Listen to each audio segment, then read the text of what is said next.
Weekday nights, the city roars. Tune in loud, turn up some more. Cincinnati show, it's time to play. Sports with strawberry ice today. 5:30 sharp, don't be late. CTV, the sports await. Strawberry ices on the mic, energy, it's good delight. Every touchdown, every goal. Feel the pulse, it's in your soul. Cincinnati heartbeats strong. Strawberry ice will lead the throng. Every touchdown, every goal. Feel the pulse, it's in your soul. Cincinnati heartbeats strong. Strawberry ice will lead the throng. Feel the crowd, it's electric now. Shouting loud, they all know how. CTV got what we crave. Sports with ice, it's waves and waves. Tigers strike and Bengals roar. Every game we want some more. Tune it in and feel the thrill.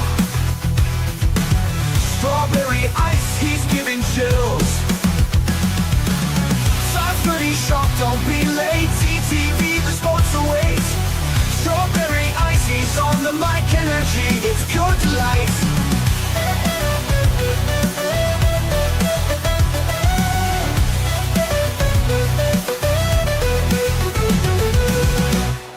Hey guys, what's going on? Welcome to the show. This is Sports with Strawberry Ice. I'm your host, Iceman Jeff Tronopole. And as always, I'm bringing you sports from a West Side point of view right here in the great city of Cincinnati, Ohio. And as always, I'm coming to you live, unless I'm on the remote, which I will be next week. But for now, I'm live in the Ice Cave. The Ice Cave is presented to you by Priority Lawn and Landscaping. The sun is shining, people. The grass is going to grow. You're going to need some paper patio done, or you're going to need your flower beds mulched, or I don't know, anything lawn and landscaping related. Do me a favor, think Priority Lawn and Landscaping. Give them a call at 513-430-6114. That's 513-430-6114. You can also follow them on Facebook, and when you do, tell them I sent you. What is up to everybody in the chat? We got Paul Payne in there, we got Stranger, we got Robert, Tony Blazing, Pork Chop, Dustin's in there, and Jerome. What is up, everybody? It is Friday. 1 week from today, we'll be at the Foaling Warehouse enjoying some second day, I should say, of the NFL draft. If you haven't got your tickets yet, why not? $30 per person. You get Foaling, Midwest Best Barbecue, Gold Star Chili. Starts at 6 p.m., goes till 11. You want to get your tickets, like I said, only $30, and it all goes to sending individuals with disabilities and military vets to Bengals games. So if you want to get tickets, Venmo them at Project Game Day or PayPal, projectgameday@gmail.com. And, of course, the night before that, I'll be doing my podcast and our live draft show at MLT's, Mount Lookout Square. It's right in the heart of Mount Lookout Square, Mount Lookout Tavern. Bengals safety Tyson Anderson is going to be there. The Bengals trivia starts at 6 o'clock. The podcast starts at 7, goes till 8. Then we sit and hang out and watch the draft the rest of the night. And don't forget, Jordan Battle's going to be at Project Game Days too. So don't forget, you get 2 Bengals in 2 different days. Pretty cool. So come join the come join the fun and see what in the hell the Bengals are going to do at 17. All right, it is WrestleMania Eve, people. I'm excited. We got SmackDown tonight. We got the Hall of Fame. The Hall of Fame that starts at freaking 1 o'clock in the morning. I will not be awake because I have to work tomorrow, but I'll try to watch it, the replay, sometime tomorrow. Who you got in the main events? Who do you think's going to win? Is Cena going to break the record, get his 17th? Are they going to let Cody Rhodes do it? Who knows? Is Jey Uso going to win? Lots and lots of things to figure out. Reds take on the Brewers tonight, starting at 7 o'clock. Hopefully, they will get back on the winning side of things. All right, that's the news of the day. Let's get to my guests. And let me see here. Who am I going to go to first? Well, I see Dale, but I don't actually see Dale. I see Anthony, the Godfather. Oh, he clicked back. You know what? Forget it. I'm going to go there. Anthony Cosenza, the Godfather of Cincinnati sports podcasting. Casey, what's going on, brother? You always give me a nice chuckle and a great intro, man. How you doing? Happy belated birthday. Oh, thank you. 2025, right? Yes. 20, Yeah. 25 plus about 20 or 30 years onto that. Yeah. All right, let's get to the man, the myth, the legend. He is my draft expert. He should be your draft expert. He is Dale Altman. What's up, Dale? Oh, look at that. Look at that. Oh, the guns. Breaking out the guns. Got the guns out there. There's no guns. There's no guns. I got to scoot over so I get the center of my camera here. All right. So, what is going on, guys? There you go. I got to do a little shuffle here. We are, well, by this time next week, we'll have known what the Bengals did at 17. Anthony, you're not in the center of the camera, Anthony. I'm trying. Jeez. Why are you yelling at my guests already? Don't yell at them. God, it's Okay. the Godfather. Show the Godfather some It could be worse. I could call Tyson Anderson Dejan Anthony. Yeah, you can do that too. Did I do that? I did. Oh. I did that. I was on with Carl Pickens and Oh, Tyson you did. Anderson, and I asked Tyson Anderson a question, but I called him Dejan Anthony. Well, you did have a little bit of rum there, so, we'll see. All right, so I ask you guys. This is the question of all questions. Husky AC. Oh, God. Husky. That's correct right there. Greatest story never told. Are we going to be celebrating the pick that they took at 17? Are we all going to be happy? Is it going to be Walter Nolan or some defensive end? What's your guys' gut feeling right now? AC, I'll let you go first. Well, it obviously depends on who's there and who isn't there. Right. Right now, I mean, I think if the Bengals are secure in whatever these vague concerns are with Walter Nolan, I'm kind of thinking he's probably at or around the top of a short list for them. And look, the Bengals claim that they do not they don't want to go into the draft super needy, but their outside free agency gets were minimal really so far this year. So they need guys to contribute right away, and they do have, whether they want to admit it or not, more needs going into it. Now, I do think some edge rushers would probably intrigue them, probably, depending on the offensive line. I know Calvin Banks is a name that gets kicked around a lot. The Bengals, to my knowledge, did not have a pre-draft visit with him, so there's not really, I don't know how much interest is there. And they may look for kind of one of those swing guard tackles, more of a developmental type of player in round 2 or 3 for the offensive line, and address the defensive line early. So I'd say Nolan, I'm curious to know what their thoughts would be on Donovan Ezeraku. I mean, that's a guy that's really, really intriguing, but I don't know. I kind of think Harmon, Nolan, maybe a couple of other edge rushers are probably around the short list there for 17. And everybody they're going to get at 17, it seems like they have some kind of issue. It seems like that's the ones that we want. Dan, what do you got? No, you guys know how I feel about Walter Nolan. I've made it very apparent. You are the reason I like him so much. But it's not baseless, right? Like, no, it's not. He's good. Yeah. But then you research stuff, and the PFF, if you're a data guy, so if you got a 17% or higher pass rush win rate and a 10-plus stop percentage per PFF, the guys that have that are your Dexter Lawrence, your Vita Veas, they're your Jeffrey Simmons. It's all the top defensive tackles in the NFL. Those are those guys. Right. It's him and Mason Graham. Mason Graham's not going to be on the board as 17.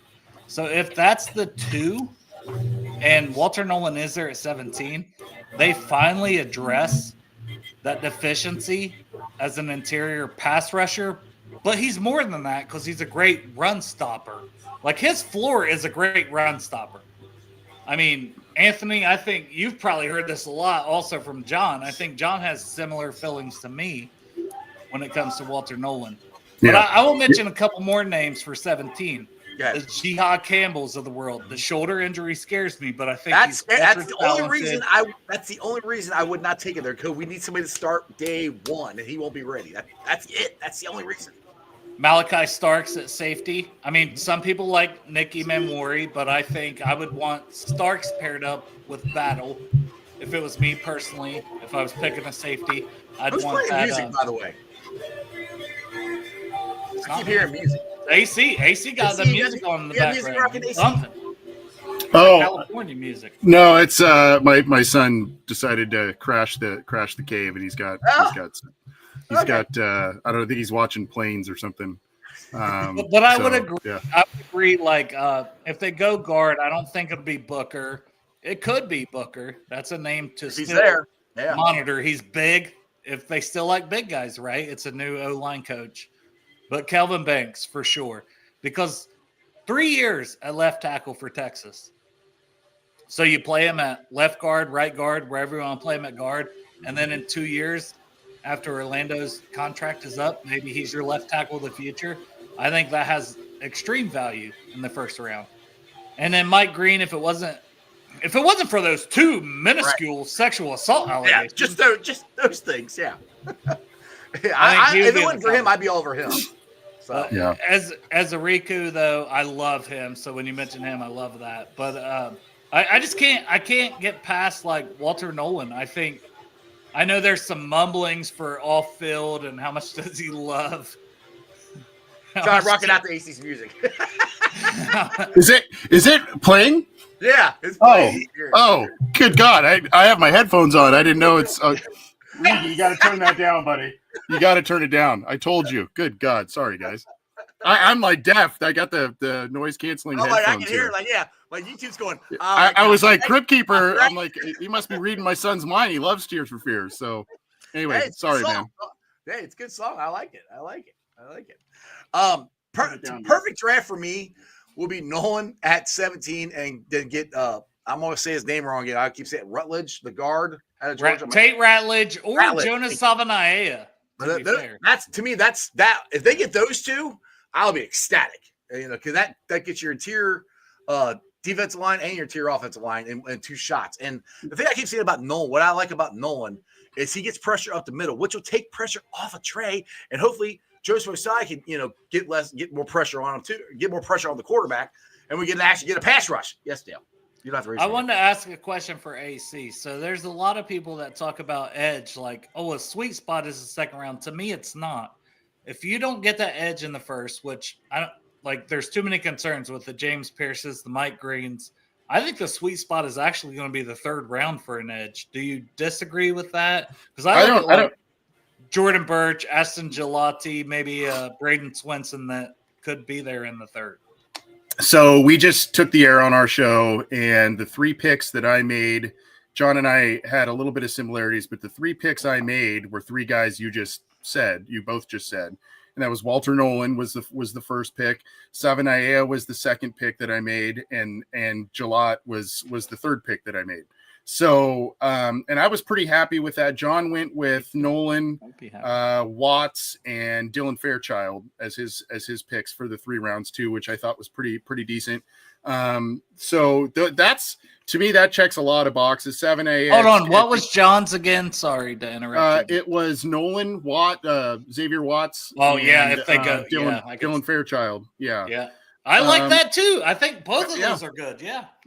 Because the reasoning is, okay, the guard thing is a little bit similar to what you're talking about, Dale, which is, okay, maybe you bypass guard the first couple of rounds, but the edge rushers go, the other offensive tackle swing guys go, you've got some wide receivers that go, that sort of thing. And all of a sudden, some of these quality guards get pushed to the third round, hopefully, if they're guard only or projects. And, we've talked about Jalen Rivers, the guy that the Bengals showed interest in. That would be an interesting guy.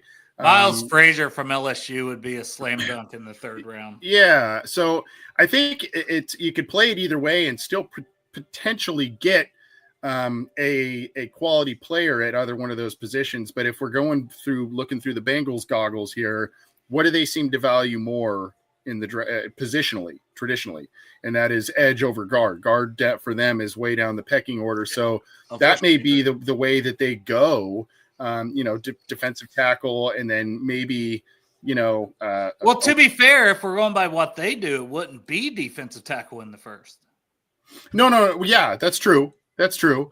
I just think that they see that as a major area, and they are behind the curve a little bit. They were ahead of it with Geno Atkins when he was one of the very first guys that really, evolved the interior pass rush for the NFL, and then all these teams became enamored with it. The Bengals had that nice blip with Ogunjobi and Hill, and then Ogunjobi left, and then they've kind of scrambled to kind of recreate that sort of thing. So now I think they're a little bit behind the curve from other teams in having another interior presence that can do multiple things. So that's why I think Nolan makes a lot of sense. I think you guys maybe responded to a couple of tweets I put out earlier today. I was on a media conference call with Daniel Jeremiah. Yeah, big dog. Spit that game. You're on a conference call with Daniel Jeremiah. Yeah, that's why I call him the Godfather right there. That's just want to share. Yeah, that's why. I want to share just a couple of thoughts on that from him directly. He said that Walter Nolan is, quote, the twitchiest defensive tackle in the class, and he sees him going somewhere between the teens and the low 20s, despite some of these questions that are lingering out there. And then you, Dale, you brought up Jihad Campbell, and I specifically asked him a question on Jihad Campbell as well as safeties, but I want to relay what he said specifically to me about Jihad Campbell, because I said, where do you see him falling because of the injury and potential fit with the Bengals? And he said, yeah, to me, it's an all defensive draft for the Bengals. You have to go on that side of the ball heavy. I would be shocked if they don't do that.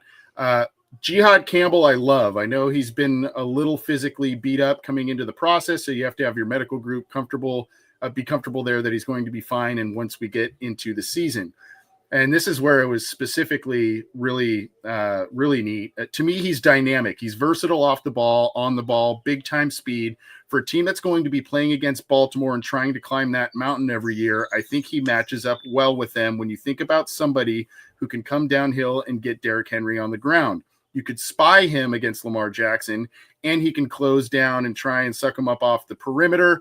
And then if you want to, you can let him rush off the edge. So you could do a lot of different things. And I think he would be a heck of a pick there if he were to get to number 17.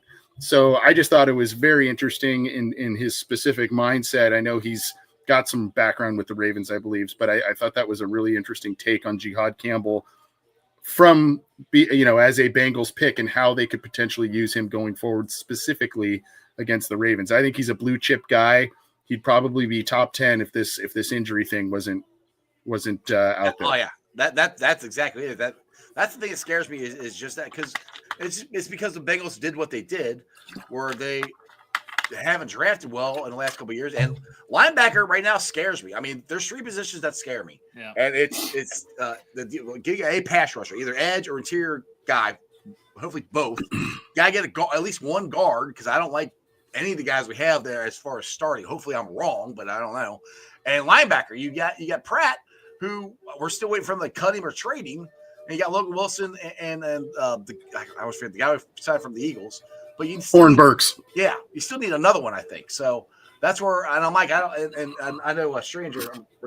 I should probably ask Dale this on his show too. What's your thoughts on Demetrius Knight in round 3 there, AC? Demetrius Knight. Six-year guy, South Carolina. Yeah. So before South Carolina, he was at Charlotte and Georgia Tech. Like he was ultra productive at Charlotte, lower level of competition, and he was very good at South Carolina. In third round, I think it's fine, but he is almost like 24, 25 years old. Older, yeah.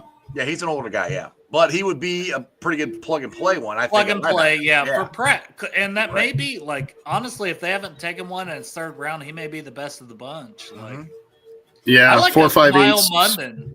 Barrett Carter, though. Sorry, go ahead, AC. No, just 4, 5, 8 speed. And like you said, at Charlotte in 2023, 96 tackles, 3 picks, 5.5 tackles for loss. He just kind of did a little bit of everything. And then last year, 8 tackles for loss, 2 sacks, a pick, and just, a lot of production there, older. And like you said, I mean, the stats go all the way back to 2019. So he's like a super senior. Yep. Right. Yeah. And so that worries you a little bit. Probably, again, you've said it, and I'll use draft talk ease, I guess. which is the high floor, maybe not so high of a ceiling type of guy. You put him out there and he'll get you some production and be probably a solid contributor out there. I don't know if he'd be an all-star, but that's not necessarily what you specifically need. You need capable people, capable starters. And so he would make some sense. Especially there. at 81. Especially at 81. Yes. Yeah. I don't think you'd spring for him earlier than that. The thing, whether it is Campbell or, Demetrius Knight or, somebody, I'm interested if the Bengals do take a linebacker, maybe within the first two nights. Carson Swessinger is the guy. If it's not Campbell in the first, it's Swessinger in the second. That's it. That's the two guys that I think are play starters for me. Yeah. And what I wonder is if they go one of those routes, one of the three we just mentioned within the first three rounds, what then becomes of Jermaine Pratt in his future with the team? Well, that's the thing too. We had a question here, which I'm curious what you guys think. He said, Brad here says, what do you think the Bengals can get for Pratt at 6th or 7th? At the most, I don't think we're going to get anything for him, to be honest. Yeah, or maybe even something next year. I don't, unfortunately, I know he's been productive. He's had some mega plays for this team, but I don't know that the value is going to be very high. And I think the Bengals could live with that if they think that they have a replacement already there that can be, really productive. And if there is still some malcontent there, I don't know. But the caveat to that is if Campbell is the pick, right? If Campbell's the pick, he's not ready right away. And then do you still feel comfortable dealing off Pratt, or do you have Burke step in? Yes, you have Burke step in at that point. And then, you keep things afloat for a little bit and hope Campbell really gets up to speed right away, and you do a lot of different things with him. So I'm interested if the Bengals do pick a linebacker in the first three rounds, what then happens with Pratt? Let's see. Robert here says, God damn it. Yeah, that was exactly what I wanted to get to, Jeff. Go ahead. He says they're not trading Pratt.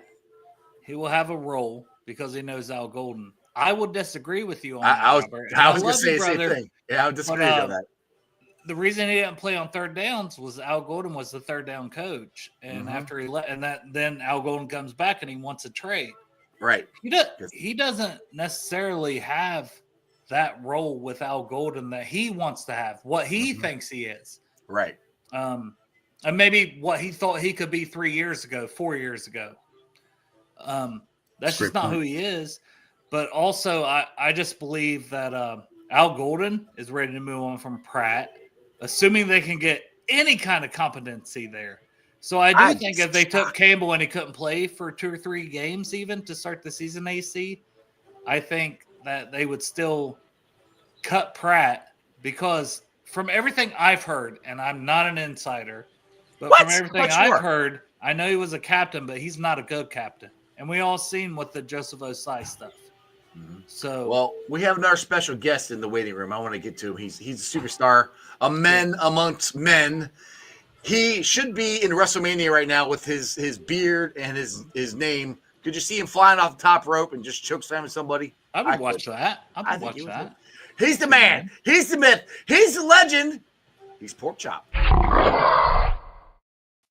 What's up, Chop? Hey, what's up, man? How's everybody doing? AC.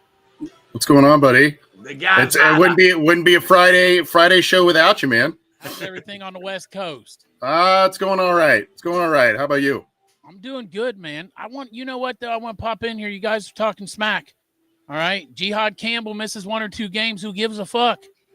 That is our guy in the first. Can't say the F word on here. It's a Jeff show. Oh, who gives a crap? Thank you. I'm just saying, if Jihad Campbell, you knew he's going to miss the first game, and then after that, he's going to ball out the rest of the season. Is he the pick at 17? So yes, but we did a mock draft just a little bit ago on our show, and my 2 picks came down to Nolan and Campbell. That's where I narrowed it down to, because Campbell was available at the time. And we did use Joe Goodberry's big board on FanSpeak to go through that. And, to me, I'm starting to get a little more talked into Campbell if he's there. But I still think Walter Nolan is one of, if not the favorite. I think if they're both there, that's who it Oh, comes down to. And That's a good problem to have, though, Yeah. right? It is a good problem to have, and I do think that if he ends up healing well from the medicals and all that kind of stuff, I think Jihad Campbell has just Pro Bowl potential, multiple Pro Bowl All potential pro. written All all pro over him. potential. Yeah, he is a problem for other teams. And I mean, we just talked about what Jeremiah said about him just doing all kinds of different things. And he was a defensive lineman at Alabama when he first started. Then they moved him back to linebacker, and there wasn't even any kind of hiccup in his. He transitioned to that so smoothly. So I really like him a lot. I think at first blush when I heard injury, I'm like, no. And now I'm kind of getting, as I watch him more and all that kind of stuff, I'm like, man, this guy, this is an AFC North dude. And my fear is he'll if be in the somehow, AFC North. yes, my fear is that has Pittsburgh or that has Baltimore written Yes, it all does. over it. Yes. And, That's my fear for Walter Nolan. Exactly. Yeah. Yeah. Both of them. Exactly. And Both you know things are- what? My other one is Baltimore is Nick Manwari. Oh Yeah. my God! I Don't know let you him love go there him. with Kyle Hamilton, please. yeah. I mean, So, I'm not- Jeff, I want to hijack your show. Not that I want to. Yes, I do. Go ahead. So James Rapine, Big Game James, he put out his list of 6. You know, his top 6 guys for pick 17 that are kind of realistic. And I agreed with most of them, but one was Colston Loveland. So, AC, I want to toss it to you. Who are your 6 guys? I mean, I feel like we've mentioned some of them. And then I want to toss that around the board for our 6 players. If you had 6 guys at pick 17 that are realistic that the Bengals might take, that should be in the conversation. I don't know that those tight ends are getting there. Quite honestly, I mean, I agree. I think again, I hate to keep name dropping, but Jeremiah said those are It's those fucking two. name Those drop. two. This name drop. I know. God dang husky guy. I mean, he had them as the top, 6, 7 players in the total class, those 2 top tight ends. So, I don't know if I've got 6 right at the top of my mind. I think Nolan's up there. Okay. Harmon is That's one. Harmon is up there, but he's lower for me than Nolan. But he's in the 6, right? Yeah, he'd be in the 6. I agree. I am in Campbell's another one. I agree. I would be really intrigued because of, I think some of the character stuff with Mike Green is explosive and everything that he is. I get concerned there. And I have really come to like Ezeraku a lot. And that is just not a mold that they draft at edge, the Bengals. I mean, he's just slighter and smaller, but that'd be the same thing as Mike Green. That would be the same thing as Mike Green with but Ezeraku has 34.5-inch arm length. Yep. I and he's highly intelligent. And I don't know. I'm starting to like him a lot. There's some ebbs and flows to his production that worries me a little bit. And I'll give you a wild card, and I'll probably get laughed off of the show for this. I know you're already preempting it. I'm really reluctant to say it. Can you see how I'm really drawing this out? I love it. Really like, and there's Jack Sawyer. You're going to say Jack Sawyer. Nope. You're not going to expect who I'm going to say. I don't think, and that is Omarion Hampton. I know running back is not high on the Bengals priority list, but if you are dead set on scoring 40 plus a game, and you saw what the last year of Joe Mixon and Chase Brown, when he was sprinkled in there, what that did, you still give Chase Brown a high profile role. You allow him to split out in other packages, and you are able to have Hampton, a guy who has drawn Joe Mixon comparisons, number 28. The Bengals usually, ideally, I would say if he's there in the second round, that's the dude you get. But 17, that he kind of seems to be going more in the 20 range, but I love that guy's tape. I love his size. I think there's a lot to bring there. I am not advocating running back necessarily, Right. but I like the idea of two capable backs. Browns held up pretty well last year. He got injured at the end of the year, but held up pretty well. I just think you're able to still have a big workload for Chase Brown, get Hampton in there, and you have a formidable duo back there. And then, you obviously have the receiving weapons. So I don't know. That's just kind of my wild card. Not only laughed off the show, but I'm so excited because it's a conversation that I haven't even thought of. So I love this as a guy who does the draft stuff, and Right. because Hampton would not only, if he's there and he's on the board at 17. So not only is he a good player, over 1,500 rushing yards for 2 seasons in North Carolina, he can do it all. Some people think he's running back 1 over Genty, and everybody loves Genty. So James Rapine, you'll love this conversation. But the fact that you could also screw over your competition, because I continuously mock him at 20 to the Broncos or 21 to the Steelers. Yep. Yeah. So Yep. you don't get him. You thought you were going to get no. The Bengals get him at 17. That would be such a wild card. Yeah, but then the Steelers or I understand we have other no one needs. or I understand that, but that excites me. Let me say this too: is that if anybody's on the Ashton Genty train at 17, they should be on the Amarius Hampton train at 17 too. And Dale, I've said this on our show. I think Amarius Hampton, Mr. Hampton, whatever the fuck he wants. Mr. Hampton, whatever the heck he wants to be called. Sorry, Jeffrey, but I think he's going to have a better career in the NFL than Ashton Genty. That's just the way I feel. And for a bigger guy, he can catch pretty well. He didn't have all the exceptional routes, the dynamic routes, that sort of thing, that you'd expect Chase Brown to run. But when it's a shovel, when it's a dump off, when it's a short little route, a swing route, it's you look at the tape, it's going a long way. And in Cincinnati, we love those UNC running backs, right? Yeah. Yeah, well, and who can hold up in the AFC North? Who can hold up in the AFC North? That's what I'm saying. He's a big guy. Jeff can hold up in the AFC North. Look at him raising his Jeff, hand. do you want? All right, thank you for raising your hand, Jeff. Yeah, raise your hand. Got a question? Hold on, Jeff. Hold on before you go. Before you ask your question, Jeff. Welcome to Bengals and Brews. So six players: Nolan, Harmon, Hampton, Ezerico, and then would you say Campbell, and is Banks Jr. on your list? Banks would probably, because that's a realistic option. I think he's a good player. Well, that's your six. No safety, no Imamori, no starts on your list. No. Okay. No. All right. No. Because all right. And I'm looking. Jeff's turn. AC, okay. Shut up, Godfather. It's Jeff's turn. I'm going to listen to some Tears for Fears. Hang on. Yes. So, all right, I'll get back to this running back conversation. So, no, you got to give your six, Jeff. Those are the six. I agree with you, but I want to do this. I mean, I can't. You got the list. I have the same list.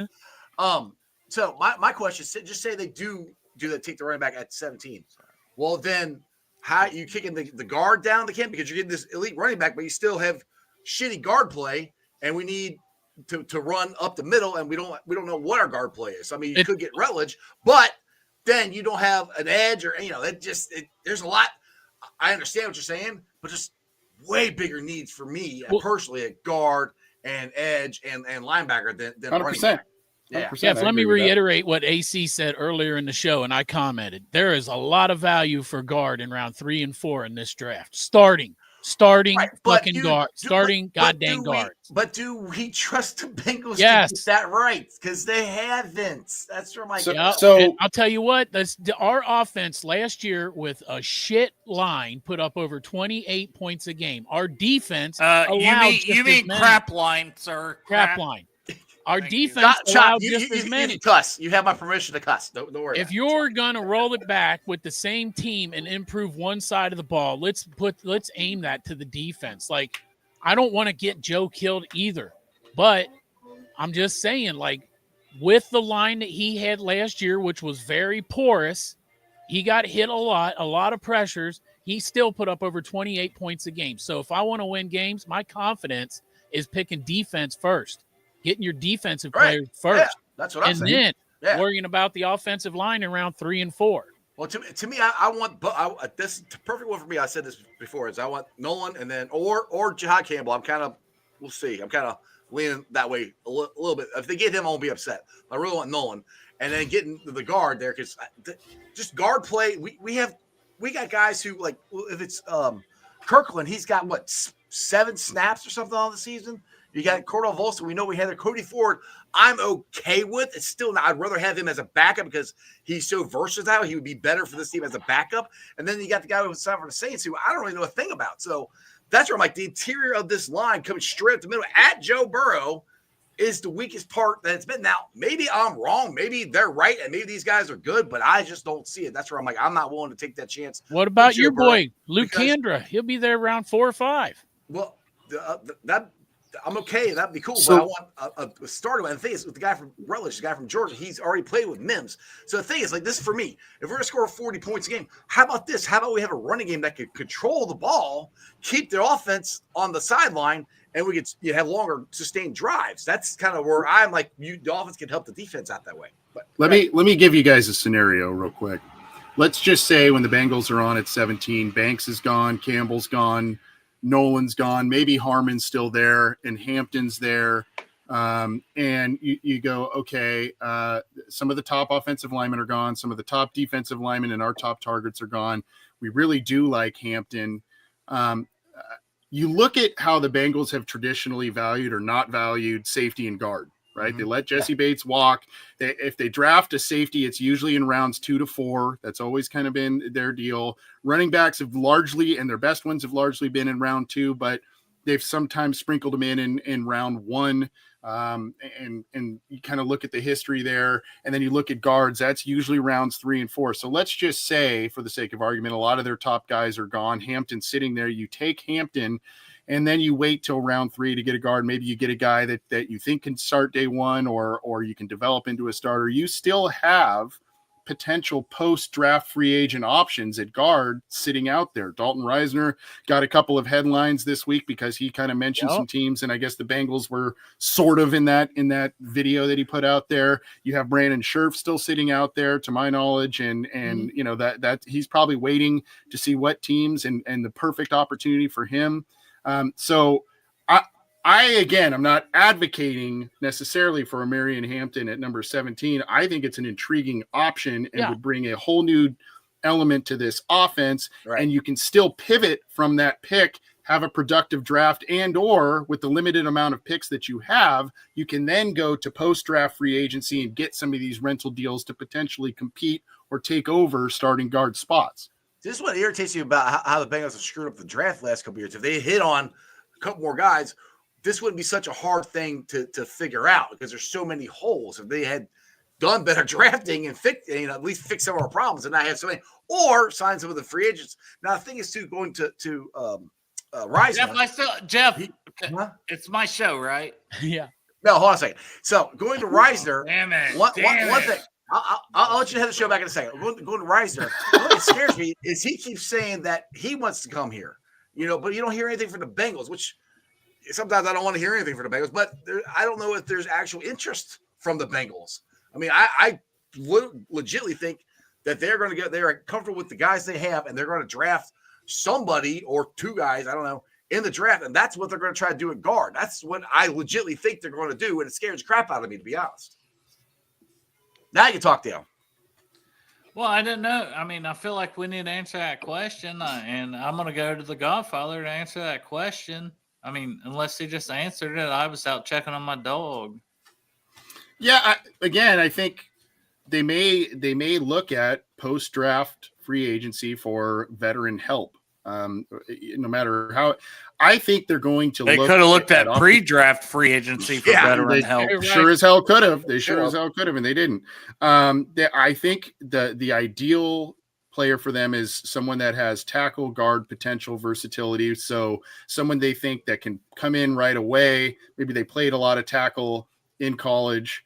They come in right away. They compete, potentially win a starting spot, and then you groom them as a tackle for the future, as well as being an emergency third tackle like Trent Brown, the told Mary. So tell us about Jonah Savanaia or Ariante Ursary, who they've had on top 30 visits, AC. Ursary is a big dude. He's like 6'6", 330-ish. Really high athletic RAS profile, and a guy that, they seem to like. I think that's one of the guys that you could potentially get maybe in the 40s that the plan would be, because he's got, I think, a little bit of shorter arms. The plan would be to start him at guard with the eventual grooming to tackle, maybe be that emergency third tackle there. Savanaia, I think it's a little bit of the same deal, same game plan there. But I like both of them. I think I like Savanaia a little bit better. But Ursary provides that avenue for them where they can say, okay, we're going to start you at left guard, and then we're going to move you to left tackle eventually after Orlando Brown. Hopefully he never leaves, but if he does leave, that's the heir apparent, right? So would you take either of those guys over Tate Ratledge at 49? Because I know Ratledge is basically at guard only, but he's going to be a plug-and-play right guard for years. Yeah, it's just right guard, though, right? But that's your guard, and it's fixed like. But no versatility whatsoever. I want versatile guys. I don't mean. I do think that will be the conversation at 49. I would rather they don't get a Banks at 17. I would rather have one position fixed. And how many years we talked about guard? We got tackles fixed. As long as they stay healthy, which is any NFL team, as long as they stay healthy, our tackles are fixed for the next couple of years. I want guard. We need guards. Our tackles are fixed, but you got Mims with an injury history that came in last year and got injured. Hold on. Like I just said, we have that. You have that with every team. That's why Ford can be your backup, so he can go out there and take those things. If you get a guard that's a plug and play and he's fixed, I'd rather have that than trying to get somebody. Well, we like it. This guy can fix it, but this guy plays more positions. But this guy will fix it, right? Yeah. Well, let's fix it. That's kind of those are. Jeff, I kind of agree with you. I would take Ratledge, but I want to hear what AC and then also Chuck, because he's a draft expert, says. There are pros and cons to each way, right? You maximize the roster with someone that has multiple positional versatility, but we have seen the Bengals do this so many times where they get a guy and it's like, is he, right. Isn't he, what is he? Let's move him here. Let's move him here. Right. Let's move him here. And it just it stunts their development and never works out. And so never say never, but I can just think of a handful of examples that is. We can always say Andrew Whitworth. There's the only one I can ever think of that went from guard to tackle. So I'm in agreement with you. Ratledge would be like the guy. I think he would start right away. Makes a lot of sense playing next to Mims because they played together in college.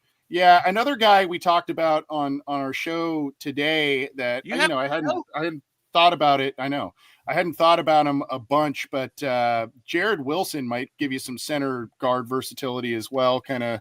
And he's a Georgia guy. That center. He may be in he's the only mix started 1 year. He's a center. AC. Yeah, I tend to agree, but there are pros and cons with each. I think it's easy to fall in love with those big tackle guys that you're like, oh, imagine him inside, and then we can group.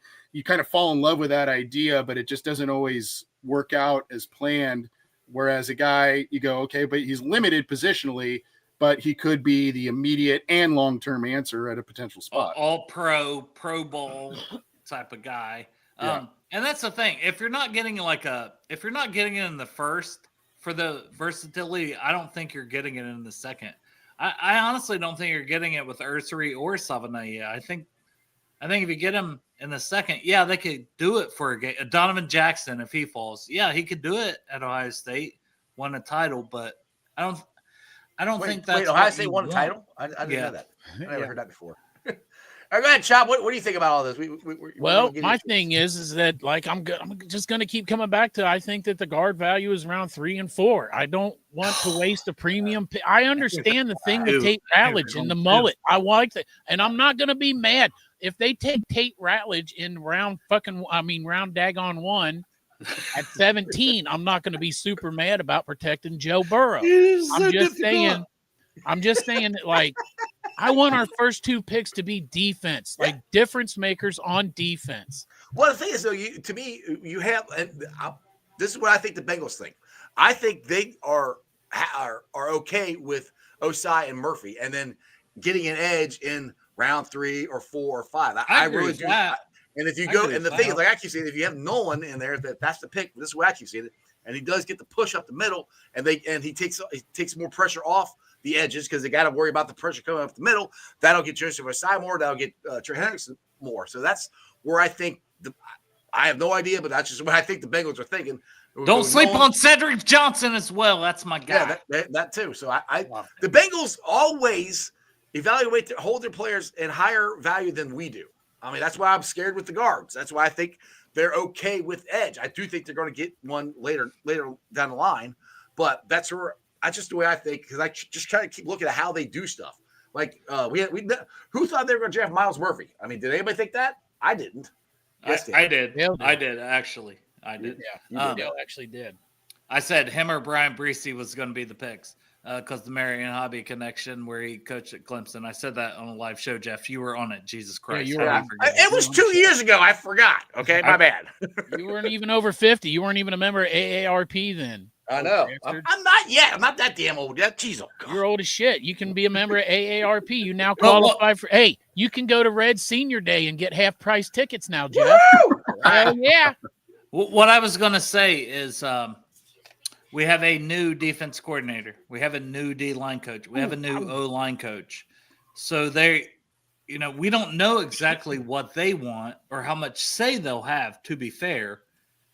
But the coaches typically have a big say in who gets picked. So we could have a little bit of surprises. It could be a little different than the norm. That's all. Yeah, let me piggyback off what you said, Dale. That's the thing. It's so big to hit on. They got to get at least 3 guys, hopefully 4, that can really make an impact. When I mean can play multiple snaps. If you get 2 or 3 guys in a draft, it's slam dunk. Right. Yep. But they have to this year.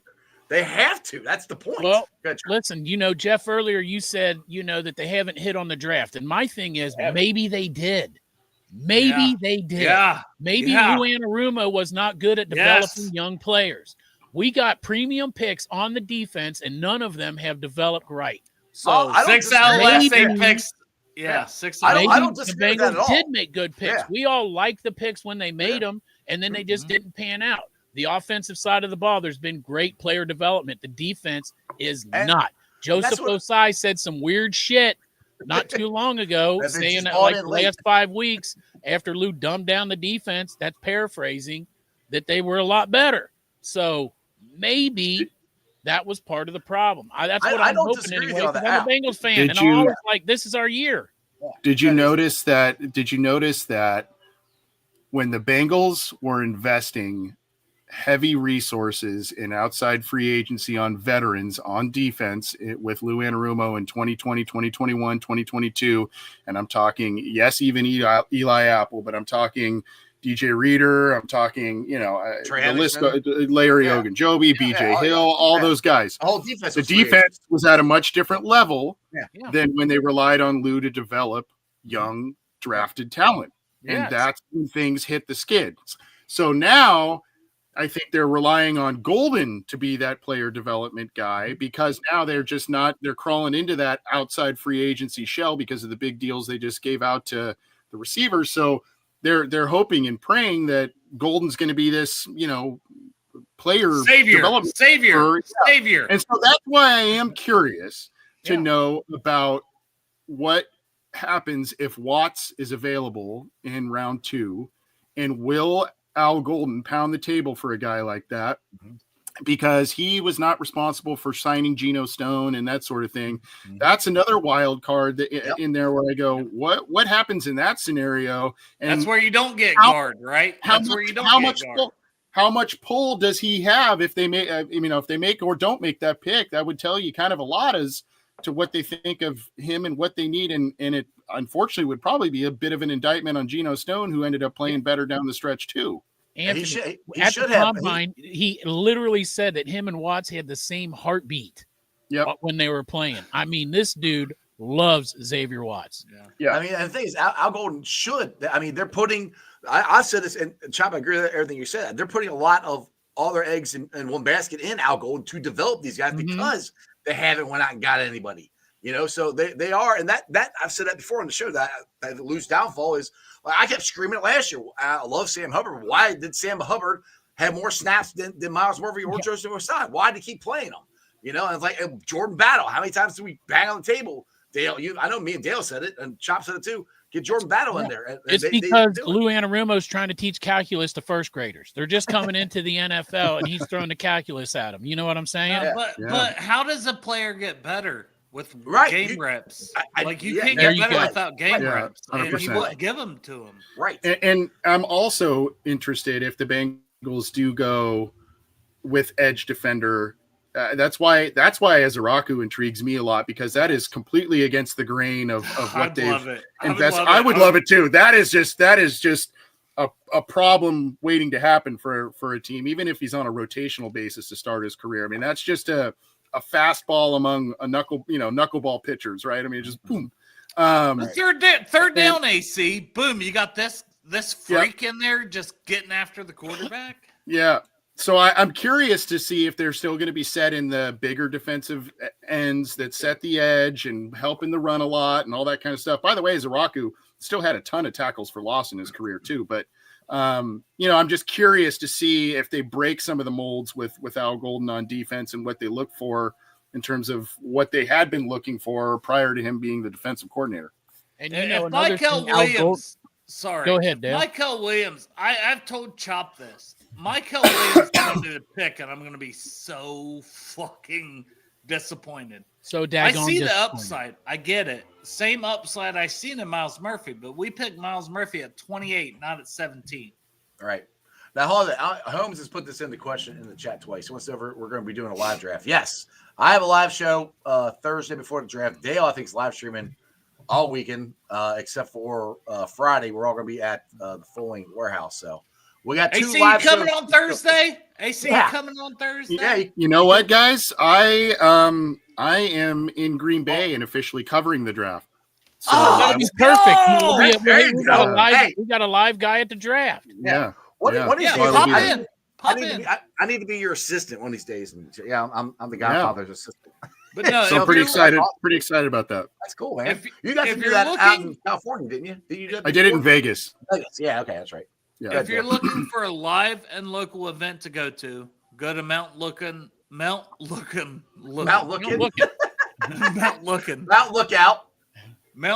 Tavern. Set your GPS to Lady Bly Rum. Yes. Mount Lookout. Mount Lookout Tavern. Christ, that was tough. But Dejan Anthony will be there. No, he won't be there. Tyson Anderson will be there. I did that. I did that on purpose. Yeah, I did that on purpose. Jordan Battle will be at Project Game Day's thing that on Friday. So we got two live. Well, you guys aren't doing a live show. You're just going to have a party there, right? You guys aren't podcasting. It's going to be a show. Well, I mean, we might. You're going to be there. Yeah. Does that mean I have to bring all my stuff again? Yeah, bring all your stuff. No, don't do all that. Don't do all that. It ain't worth it. Like, me and Derek's going to get there, like, when the draft's starting. I know. You guys will show up like 5 minutes before it starts, and then, all right, settle this crap up. I'm going, really? It's going to be a lot in general, but it's going to be a good and fun time. Yeah. And at the end of the day, it's going to be like, hey, we're helping. I heard Anthony was going to come, except he's going to cover the draft, or he'd be there. Yeah, I would have. Yeah, if I didn't, I would have gone to that. You're going to fly in for it, weren't you? Yeah, 100%. You can Venmo at Project Game Day or projectgameday@gmail through PayPal. There you go. Well, next year, Anthony, if you're not covering the draft, you got to come in for the event. We don't know where it'll be. You got to come in the whole weekend. So Jeff may have a live 100%. Show. We may have. You got to be on all the live shows. How you gonna be going already? It's only like 3 or 4 o'clock out there. Or we can do what we did. I know. I'm tired. It's been a long week. Or we can do what we did the first year we ever did this. We're in our basement and live stream the entire time. That was a long weekend. That's what me and Dale are doing. That's what we're doing. That's what we're doing. Night one and probably day 3, we're probably doing that shit again. And I can't wait. Jeff, you're coming on day 3 if we do it. If I'm still alive. If you're still alive, I'm still alive on day 3, we're doing it. Yeah, I told you I would. Yeah. AC, you still going to be in Green Bay on day 3? I'm coming back that day. All right, from the plane, AC will be live from the airport. From the airport. Yeah, from the airport. I could do that. I may be groggy and a couple beers deep, but that's what Bengals and Brews all about. Same. It's day 3. It's day 3 is Dale's hair of the dog day. Like, you'll be awake, but it's hair of the dog. What is your guys' favorite part or round or night of the draft? Like, do you have a? Man, I really think my night is the first night. Yeah, because it's such a build up to get to that. Mm-hmm. Yeah, the first round for me. First round, I'm always excited who they're going to get. That's because that's the one you hope is going to be the biggest impact. So. 2 for me because it's your meat and bones. It's your second, third round. If you hit those, it's so huge, and it's huge. It's huge. It's the hugest thing. I'll do is good. All right, Christopher here's got a question. Here's a thought outside the Bengals modus operandi. Thank you very much. We trade back from 17 and trade next year's first for additional picks in round 2 and 3. All right. I don't know about his trade value chart there, but I will say the agenda would 100% be trade back. It depends on who falls. If the quarterbacks start falling, somebody might trade up to get them. But if you could trade back to 23, 24 and pick up an extra third round pick because you only have 6 picks, 100% you do it. I don't even need to know who's on the board. But the thing is, I don't think there's going to be a lot unless guys start falling. I don't know how big of an option that's going to be. To be honest, facts. Yeah, facts. I think they trade back probably a couple times. One on night 2 and one on night 3, just to gather more picks if they can. Yeah, there's a better shot. I personally am not a big fan of the trade back. I like to go be aggressive and you see a guy that's get on your the guy. List, go get the freaking guy, right? Yeah. But knowing them, I can see and them only having 6 picks, I can definitely see a time or two, and not on night 1. I think they're going to stay put on night 1, but on night 2, if they can get, another 3rd, 4th, 5th, whatever. They got to get that. They got to get that 7th rounder back, Khalil Herbert. They got to get it back. Well, also, let me tell you something. The closer we get to the draft, the more I think that I think that Trey Hendrickson is going to get traded during the draft. Oh bullshit! I don't like it, but I don't know why they're holding out this long and a week until the draft. Talks will heat up. Talks will heat up, but I don't think he's gone. I don't think they're doing that is if they're getting a shit ton of draft back. That's right. The guy did buy a house here. Fucking real estate Rick. You hear me? Told us. Real estate Rick. The only way they're doing that is if they get a shit ton of draft picks back. That's the only way they're doing it. First round. Yes, so if there's a run on edge rushers in the first round, and it's getting down there, and all of a sudden the Eagles are like, hey, first round pick, and they get Trey Hendrickson. Shit to the Eagles. Neither am I. I'm just saying, I just got this weird gut feeling that something's going to happen that I don't like. The Bengals are stubborn, and they do instead of sitting down and trying to bang this out, they talk for a little bit, then they go away, then they talk for a little. And the thing is, this is why I keep looking at it through Bengals' perspective, the way the Bengals think. They don't have to do anything in their mind. Yep. They don't have to do a damn thing. So that's where they're not going to get pennies on the dollar, right? Unless they're coming with a ton of stuff. Nope. Trey's not going anywhere. Worst case scenario for me, I think, is Trey plays on this contract. And then the thing is, then the Bengals can freaking tag it the next year too. What? Holmes said he heard that Washington's trying to trade for Hendrickson. It might happen during the draft. That should have happened during. See, I said. Once again on that show, like Bengals and Brews, shameless plug. What, you guys got a show? Yeah. Barely. We did a mock draft. We did 8 mock drafts, yes. 27 or 28 mock drafts. No, we did today. I titled it Mock Draft Mania, and Chop did not disappoint. We did so many mock drafts. I haven't done one mock draft yet. Oh, I did the one with you guys here. A couple weeks ago. That's the only mock draft I've done. I've done it. I mean, you still want Tyler Linderbaum. And to be honest, I still want him.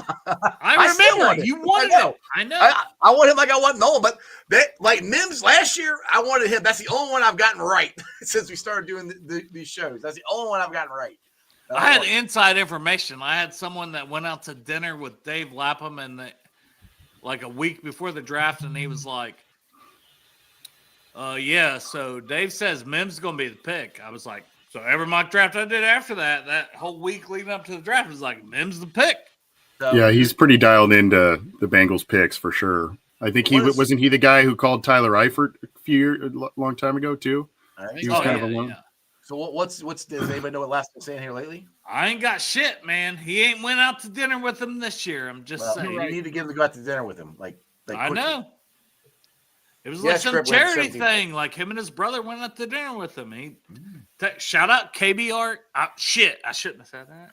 What? You're not supposed to say his name. What's wrong? You just blew your inside source. Oh my god. Rumdale has a very porous mouth. Rumdale. Hey, but look at this. Look at this art that he does. Von Bell, Duck Hunt. Oh yeah. The Money Mac. He's bringing that one to the Project Game Day thing. Yeah, and the you new can buy one. print the one with Joe Burrow doing the gritty. Tecmo Bowl. Bowl gritty. AC, I'm gonna see you there. Fuck going and covering the draft. You're right, man. I mean, freak. Sorry, it's Jeff's show. Freak going and covering the draft. We'll see you at the Project Game Day. Okay, you got it. You got it. Sounds good. Well, on that note, boys, we've already been on an hour. I have dinner plans with my beautiful daughter, so I'm going to end this now. But AC, do me a favor, plug some stuff for. I didn't say you could end this. We'll end it when I say we can end it. All right, go ahead. Orange and Black Insider, CincyJungle.com, Believe in Cincy podcast for audio stuff, YouTube, all that good stuff. So check it out. I'm not the strongest social media I don't know if that's right. Social media-ist. I don't even know. You got your minions. No minions. Contemporaries only. Minions. Colleagues only. We're yeet. I don't know if AC knows what we're doing. You got no wrestling to know. Yeet. But AC, as always, I appreciate it, man. You guys are the best. On again. And AC, I love you, brother. I love you guys. We'll see you. We'll talk next weekend. Yeah, no, we might talk later tonight. The way I'm around. My wife's taking my after dark. All right, we gonna she's taking my boy to baseball practice. So there now you go. Time, that sounds like Bengals and Brews and Strawberry Ice after dark. We'll have to see what happens. Right? No, we just talk. No live shit. We'll just have it always starts out that way. So we go, hey, let's go live, and then people want to see it live, dude. They give people what they want, man. We get those stories where Mike Brown calls you Husky. Right. See this the white shirt that's mounted back up on the wall there. Yeah, you can't really see it. It actually is the Cincy Jungle logo. That's the one when I met him, he signed it. That's your Husky shirt? That's the Husky bitch shirt. Yep. That's the Husky bitch shirt. What the fuck is Thor Hammerson on the side of you? He and Iron Man. Thor Hammerson. That's actually a great porn These name. are my oldest son's action figures, and so he put them up here. So I said, why the hell not? But Thor Hammerson. That's perfect. That's perfect. AC, appreciate it, brother. Hey, love you guys. I'll see you next Thursday at MLT's. You got it. Yep. See you, dude. Later. See you next Friday at the Project Game Day event. Yeah, that thing. All right, go. You two. Actually, I don't know who I should let plug some stuff or Chop or Chop's got this. All right, go ahead, Chop. Plug some stuff. Well, I don't know, Dale. Are we going on Rally? Oh, we're doing another show? I think so. Are we? Jesus Christ. What, tonight? I think we're going to do Rally, too. I think we're going to go on Rally with Santori. Santori's working. Unless he gets he ain't at 7, and he's got Rally Ramanat. He's going to I sent him a link to it. He said he was working, so. He is working, but he gets off at 6. And he said Bengal Dad can't do it. His own father let him down. But guess who won't let him down? Chop and Dell. That's right. I might let him down. I might fall asleep between now. What time is it? I don't know. I just like Chop's half face right now. All you see is just half of it. Well, that's because some people can't take full awesomeness. Jackpot so I only give them half awesome. Event. Jackpot Joey golf. If I put my whole face on there, people in the chat will come. Watch. Oh See? my God. Half. Go back to half. I came and go back to half. I told you. I go back to half. All right, boys. Appreciate it. Go watch Rally tonight. There might be who knows, after dark. Bengals and Brews. Kelsey Conway on Tuesday. Maybe James Rapine. Maybe Joe Goodberry. I got a lot of shit in the works this week. You got Kelsey Conway on Monday. You got Kelsey? That's awesome. She keeps telling me no. She likes you guys better. Yeah, she told us don't tell you. I figured that. Oh shit, my bad. Just send me a link. I'll just jump in and scare her. I'll jump back out. That's all Tuesday at 3:30 p.m. There you go. Appreciate you. Love you, boys. See you definitely next Friday. Love you. Later. Love you, Jeffy. Love you too. Happy birthday. Thank you. Yeah, happy birthday, old fucker. Yep. Had to cut him off. Anyway, go check out Bengals and Brews Rally tonight. They're going to be on. It's going to be awesome. I got to get out of here. Me and my beautiful daughter going out for dinner. So, again, thanks for watching, guys. 75 people watching. I had 700-something people watching yesterday. You guys are awesome. We'll be live streaming on ZTV, YouTube, Facebook, X, Twitch. You can follow me on all those, along with Instagram, Threads, and TikTok. Shout out to my sponsors, which we got Priority Lawn and Landscaping.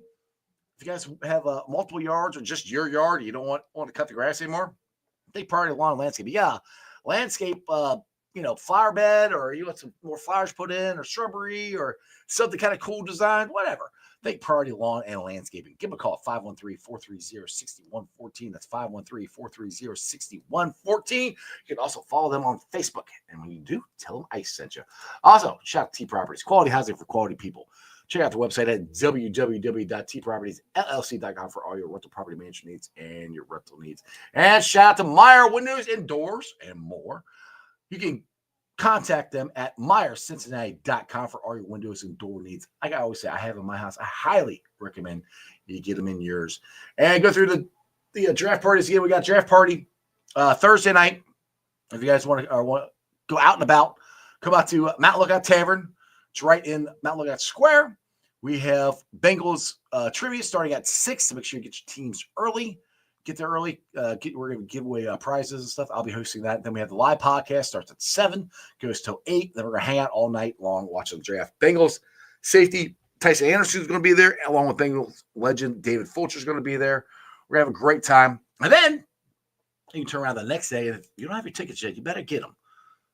Project Game Day's draft party fundraiser in support of sending individuals with disabilities and military veterans to Bengals games. Tickets are only $30. You can get them by Venmo at Project Game Day or PayPal, projectgameday@gmail.com. Bengals Collectibles will be there. Cincy Hat will be there. Gold Star Chili. Midwest Best Barbecue is going to be there. It's at the Folding Warehouse in Cincinnati. Starts at 6, goes to 11. It's going to be an awesome, awesome time. I cannot wait. We're going to be finally going to find out what the heck's going on with the draft, what the Bengals are doing. I'm scared to death that they are okay with the guards. I will tell you that. That scares the crap out of me. But we'll see what happens. I have a very bad feeling that they are more okay with them than I am. We'll find out. Appreciate you guys. And remember, as always, Who Day for life. Throw it up. That's just sports, baby. See ya! Weekend nights, the city roars. Tune in loud, turn up some more. Cincinnati show, it's time to play. Sports with strawberry ice today. 5:30 sharp, don't be late. CTV, the sports awaits.